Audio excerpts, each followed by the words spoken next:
স্বৈরতন্ত্রের পতনের পরে 3 মাসের মধ্যে সাংবিধানিকভাবে নির্বাচন হওয়ার কথা ছিল।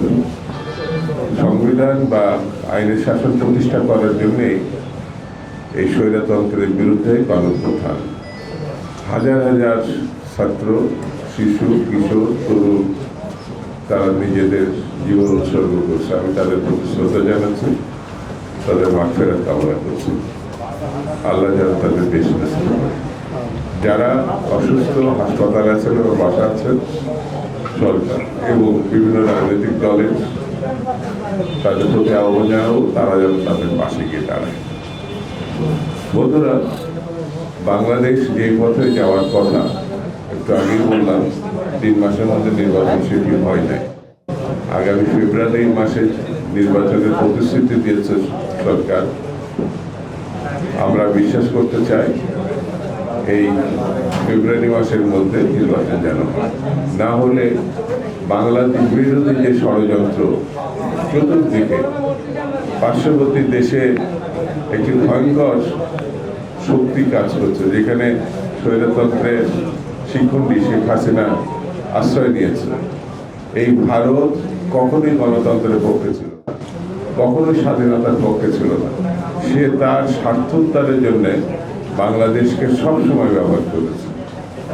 ভারত সবসময় এই দেশের মানুষকে লুণ্ঠনের একটি জায়গা হিসেবে তারা গ্রহণ করেছে। এক্সট্রিম মশার কয়েল প্ল্যান্ট ফাইবার দিয়ে তৈরি, তাই সহজে ভাঙে না, সুগন্ধিযুক্ত ও নিরবিচ্ছিন্নভাবে জ্বলে। ডেঙ্গু, চিকুনগুনিয়া বাহি সহ যে কোনো মশার বিরুদ্ধে দেয় এক্সট্রিম সুরক্ষা। গত 1 বছরে তাদের ক্রিয়াকর্ম ছিল সারা বিশ্বব্যাপী। এখানে হিন্দু বা সংখ্যালঘুরা ক্ষতিগ্রস্ত হচ্ছে, তাদের উপর নির্যাতন করা হচ্ছে। কিন্তু আপনারা জানেন, বিশ্ববাসীও জানে, ভারত যেটা বলছে এটা মিথ্যা কথা। এটা লেশ মাত্র সত্য, লেশ মাত্র ছিল না। এখন অনেক হিন্দু বন্ধুরাই তারা নিজেরাই বিভিন্ন মিডিয়াতে সাংবাদিক সম্মেলন করেছে, বিভিন্ন কথা বলেছেন যে ভারত মিথ্যা কথা বলছে।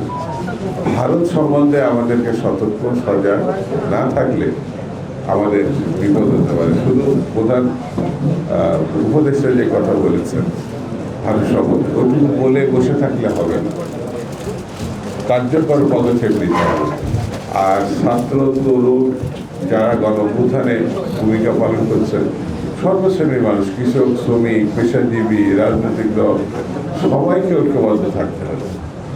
নিজের কথা আমরা বলবো, বিএনপি, জামাত সহ অন্যান্য বিভিন্ন রাজনৈতিক দল আছে, তারা তাদের কথা বলবে, কিন্তু একটা জায়গায় ঐক্যবদ্ধ থাকতেই হবে।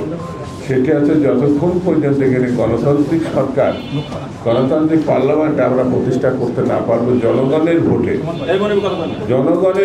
কারণ হচ্ছে, আপনাদেরকে বলি, 3টা সময় 3টা অবস্থায় মানুষ ভোট দিতে পারে না। তাদের ভোটের অধিকার কেড়ে নিয়েছে, ভোটের নামে তামাশা করা হয়েছে। 3টা নির্বাচন তো নির্বাচন না, সেই জন্যই সামনের যে নির্বাচন, সেই নির্বাচন যদি স্বচ্ছ, গ্রহ্য, স্বাভাবিক হয়, সেদিকে আমাদেরকে সবাইকে ঐক্যবদ্ধ থাকতে হবে। কারণ সরকারের কোনো দল নাই, তারা যত লাফান, তাদের শক্তি হচ্ছে দেশের রাজনৈতিকভাবে যে দলগুলো জনগণের সমর্থনে আছে, তারা তাকে সমর্থন করছে, এটাই তাদের শক্তি। সেই শক্তিকে আমরা একত্রিত করে অক্ষুণ্ণ রাখতে চাই।